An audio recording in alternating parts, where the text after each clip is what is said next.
तर आज बनवलेले आहे मस्त आंबट गोड चवीचं शेवग्या शेंगाचं तिखट वरण।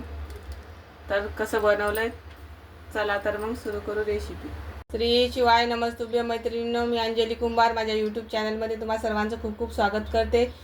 आज बनवणार आहे मस्त असं शेवग्याचं तिखट वरण। तर त्यासाठी मी इथं 1 वाटी तुरीची डाळ घेतलेली आहे, ती आपण स्वच्छ धुवून तरी ते मी डाळ भिजेल इतपत पाणी घातलेलं आहे। 1 चमच हळद घालू।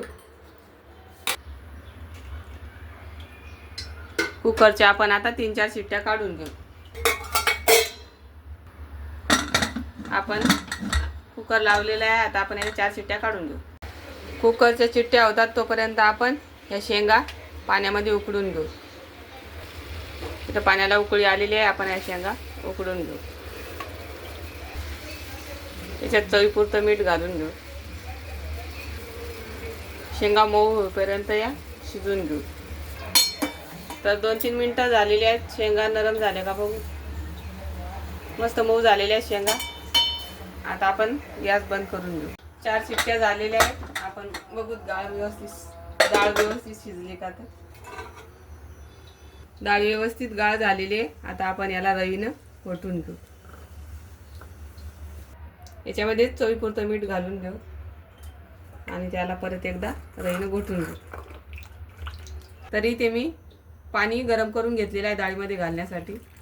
आपल्याला किती घट्ट पातळ करायची, थोडंसं पाणी घालून डाळ पातळ करून घेतलेली आहे। आता आपण हिला फोडणी घालू। गरम झालं, आपण याच्यात मोहरी घालू। मोहरी छान तडतडली, आता जिरे घालू। 10-12 लसणाच्या पाकळ्या ठेचून घेतलेले।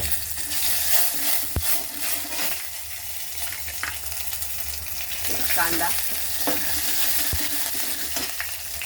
मस्त सोनेरी कलर येईपर्यंत परतून घेऊ।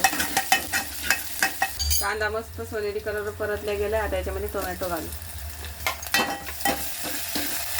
टोमॅटो पटकन मऊ होण्यासाठी त्यात थोडंसं मीठ घालू। टमाटर व्यवस्थित मऊ झालेला आहे, आता याच्यामध्ये लाल तिखट घालू। इथे मी 1 चम्मच लाल तिखट घातलेलं आहे। लाल तिखट व्यवस्थित मिक्स करून घेतले। आता याच्यामध्ये आपण फाटून घेतलेलं डाळ घालून घेऊ। आता याच्यामध्ये शेवग्या शेंगा आणि हे जे पाणी आहे शेवग्या शेंगातलं ते घालून घेऊ। त्याला मस्त एक उकळी काढून घेऊ।